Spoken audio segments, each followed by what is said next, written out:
asubuhi ya leo tunaposherehekea muungano wetu katika kufanya usafi kwenye mji wetu. Tunashukuru sana sana sana.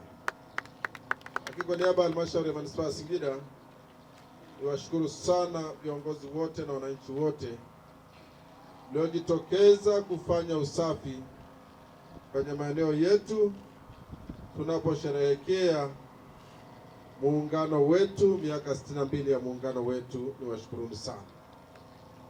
Mheshimiwa mgeni rasmi, nisema maneno mawili. La kwanza, ni wapongeze wananchi wa Singida kwa sababu wameelewa usafi ndio jambo la msingi na kipaumbele chetu.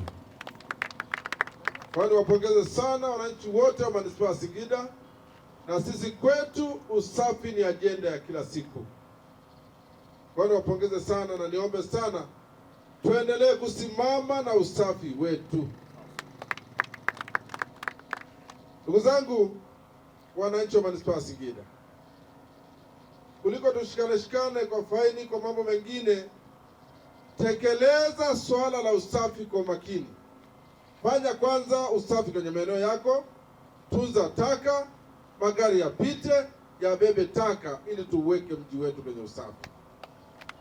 Kwa hiyo nitumie fursa hii tunaposherehekea muungano wetu, niwasisitize sana wananchi wa maeneo ya Singida yote, manispaa yote, tudumishe usafi, tuiweke halmashauri yetu kuwa ni moja ya halmashauri zinazoongoza kwa usafi Tanzania.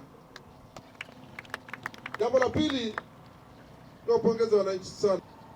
Tuendelee kudumisha muungano wetu, tuendelee kushirikiana katika upendo, tuendelee kuonyesha mshikamano, tuendelee kupiga hatua kwenye maendeleo. Haya yote yanafanywa endapo tu tutakuwa tumeilinda amani ya nchi yetu. Kwa niombe sana tuendelee kuilinda amani ya Tanzania inayoongozwa na Daktari Samia Suluhu Hassan. Tuendelee kuilinda amani ya mkoa wetu unaongozwa na mama yetu Halima Dendego. Tuendelee kuilinda amani ya wilaya yetu inaongozwa na ndugu yetu, kaka yetu Godwin Gondwe.